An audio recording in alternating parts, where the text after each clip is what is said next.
Hi everyone, কেমন আছো সবাই? এই তো আলহামদুলিল্লাহ, আল্লাহর অশেষ রহমতে আমরা অনেক ভালো আছি। তো কক্সবাজারে এসেছি, আসার পরে রুমে ঢুকলাম। অনেকক্ষণ ওয়েট করার পরে রুম পেয়েছি।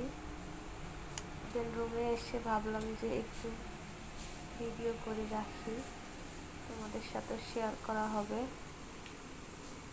তো এটা ছিল আমাদের এন্ট্রেন্স। এখানে ঢুকে হাতের ডানে ছিল কাপড় রাখার আলমিরাটা, আর বামে ছিল ওয়াশরুম। তারপর এটা হচ্ছে ছোট্ট একটা মিরর, এখানে দিয়েছে ড্রেসিং টেবিল।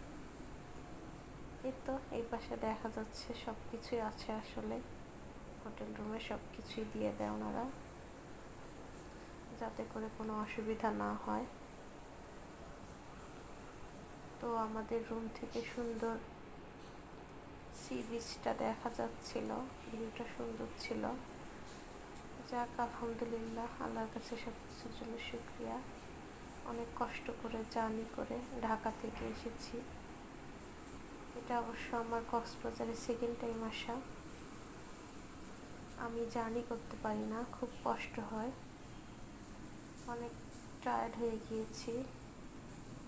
রুমে আসলাম, এখন ফ্রেশ হব, দেন একটু রেস্ট করে আমরা বাইরে বের হব। সবাই আমাদের জন্য দোয়া করবা। আল্লাহ হাফেজ।